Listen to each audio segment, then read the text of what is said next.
दिव्यांगजनांना रेल्वेमध्ये सवलतीच्या दरामध्ये प्रवास करता येतो आणि त्यासाठी रेल्वे डिपार्टमेंटने एक वेगळी व्यवस्था केलेली आहे। सवलतीच्या दरात आपल्याला प्रवास करायचा असेल तर आपल्याकडे रेल्वेचे कन्सेशन आयडी पाहिजे, म्हणजे रेल्वेचे प्रमाणपत्र वेगळे आणि रेल्वेचे कन्सेशन आयडी वेगळे। तर हे कन्सेशन आयडी करत असताना आपल्याला जी प्रोसेस करावी लागते ती अगोदर ऑफलाईन प्रोसेस असायची, पण आता बऱ्याच ठिकाणी म्हणजे वेगवेगळ्या सेंट्रल रेल्वे, साऊथ रेल्वे वगैरे या सगळ्या गोष्टींमध्ये ती प्रक्रिया ऑनलाईन झालेली आहे।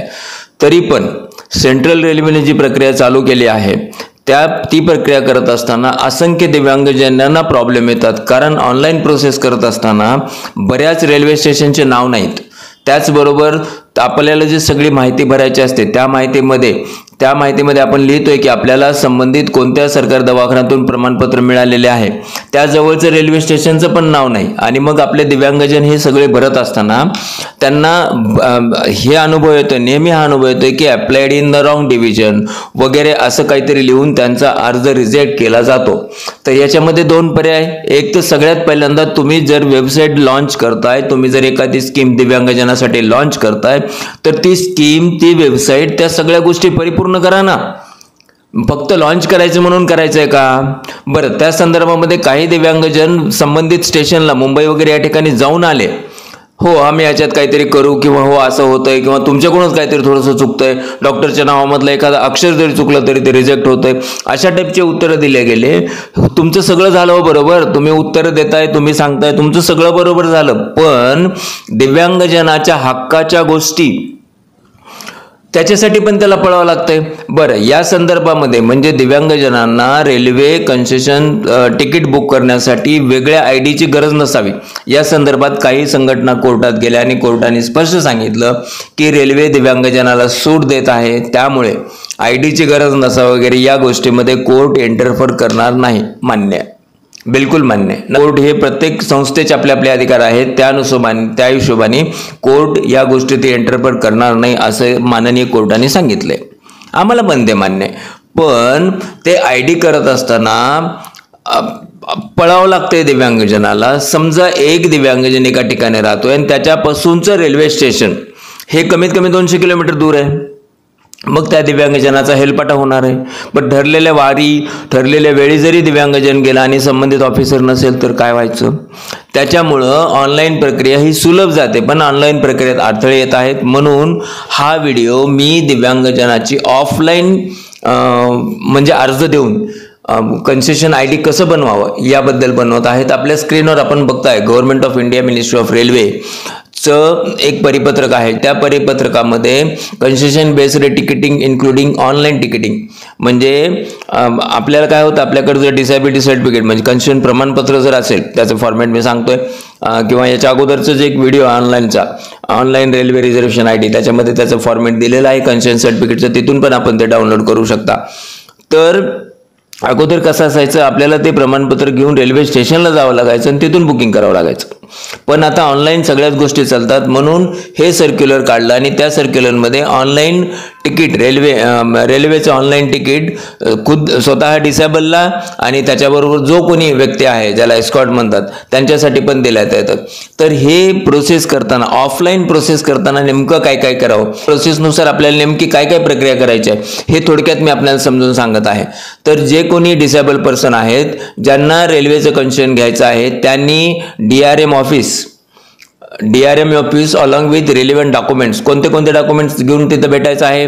कन्सेशन सर्टिफिकेट कुठून मिळतं? हे शासकीय दवाखान्यातून। शासकीय दवाखान्यामध्ये कन्सेशन सर्टिफिकेटचे फॉर्मॅट असतं, त्या फॉर्मॅटवर आपला फोटो असतो आणि आपण ज्यावेळेस शासकीय दवाखान्यात जातो त्यावेळेस आपलं UDID कार्ड बरोबर घेऊन जायचं।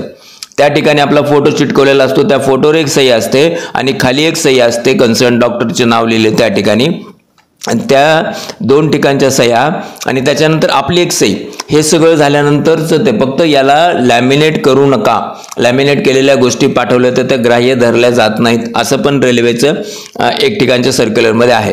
तर आपल्याला हे कन्सेशन प्रमाणपत्र पाहिजे। त्याच्यानंतर फोटो आयडेंटिटी प्रूफ, म्हणजे आपण नेमके कोण आहोत, म्हणजे तुमचं आधार कार्ड असू द्या किंवा पॅन कार्ड असू द्या किंवा तुमचं पासपोर्ट असू द्या। फोटो आयडेंटिटी प्रूफ, आपल्या जन्माचा दाखला म्हणजे डेट ऑफ बर्थ, जन्मतारीख याबद्दलचा एक पुरावा, आपल्या पत्त्याचा एक पुरावा, 2 पासपोर्ट साईजचे फोटो, हे सगळं आपल्याकडे राहायला पाहिजे. हे 2 प्रतीत करा, हे सगळं आपल्याकडे राहायला पाहिजे. आणि ह्या सगळ्या गोष्टी घेऊन आपण संबंधित DRM ऑफिस यांना स्वतः जाऊन भेटायचं आहे किंवा ह्या गोष्टी आपण बाय पोस्ट पण पाठवू शकतो. या दोन्ही गोष्टीने आपल्याला करता येतं. पण बाय पोस्ट पाठवत असताना आपल्या या सगळ्या गोष्टी सेल्फ अटेस्टेड, म्हणजे हे जे काही सगळ्या झेरॉक्स गोष्टी आहेत आपण हे स्वतः अटेस्ट म्हणजे आपली सही केलेल्या पाहिजेत.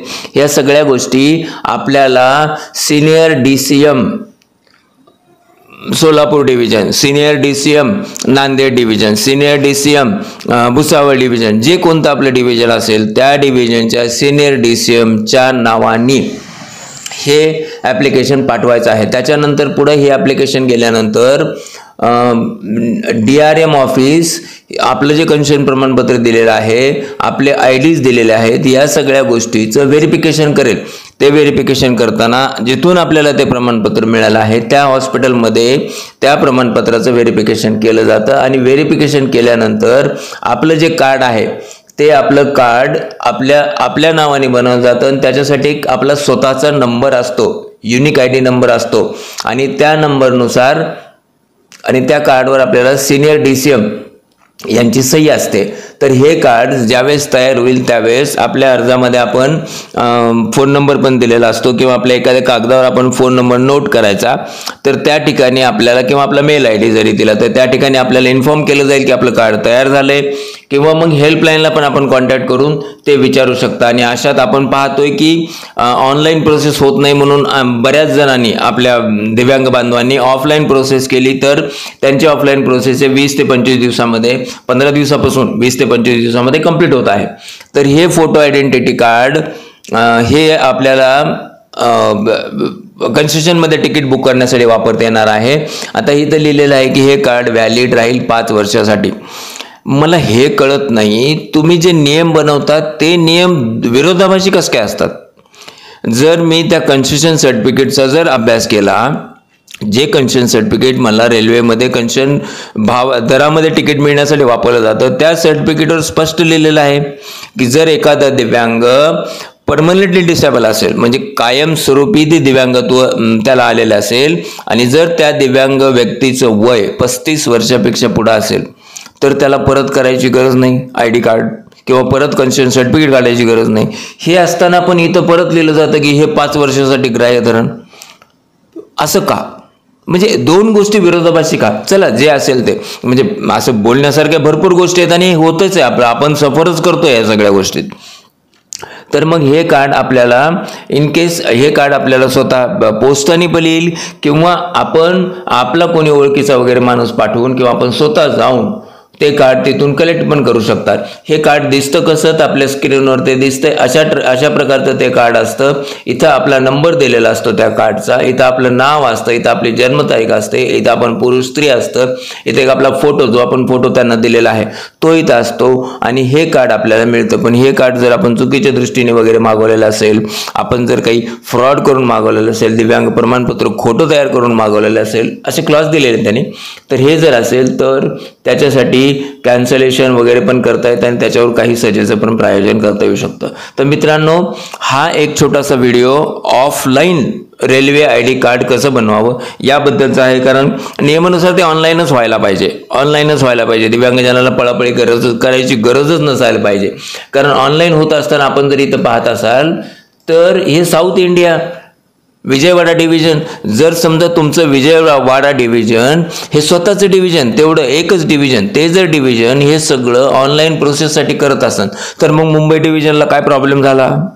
मुंबई डिव्हिजन असं का करत नाही? पुणे डिव्हिजन असं का करत नाही? भुसावळ डिव्हिजन असं का? अहो, सेंट्रल रेल्वेचे किती 5 डिव्हिजन आहेत, 5 डिव्हिजन चालू करा नाही. असे छोटंसं काम आहे ते. दिव्यांग बांधवाला इथून तिथपर्यंत पळापळी करूच तर त्यांना परत पॉकेट करा आणि पाठवा आणि तुम्हाला परत फॉलोअप करा आणि तुम्ही म्हणा आम्हाला लय मोठे काम आहेत. त्याच्यापेक्षा डिव्हिजन वाईज जर केलं, सेंट्रल रेल्वे तुम्ही केलंय, सेंट्रल रेल्वेचं परिपत्रक काढलंय, सेंट्रल रेल्वेचं जर परिपत्रक काढलंय तुम्ही, तर त्यानुसार मग डिव्हिजन वाईज करा ना. हो, डिव्हिजन वाईज करायला प्रॉब्लेम काय तुम्हाला? का नाही करत डिव्हिजन वाईज तुम्ही?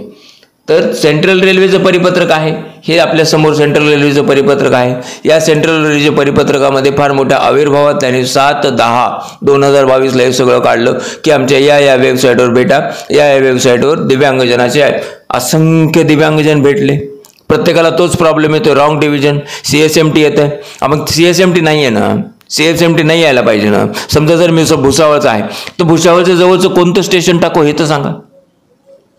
म्हणजे एक काम करायचं ते अर्धवट करून टाकायचं, त्याच्यानंतर असंख्य दिव्यांगांनी विनंती केली तरी त्याचा काही उपयोग होत नाही.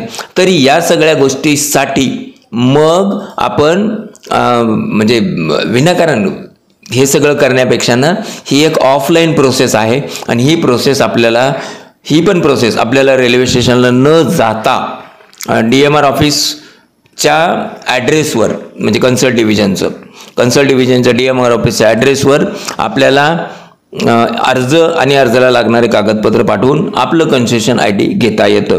तर त्याबद्दलचा एक छोटेखानी व्हिडिओ आवडला असेल तर व्हिडिओला लाईक करा आणि माझ्या चॅनलला सबस्क्राईब करा. धन्यवाद मित्रांनो.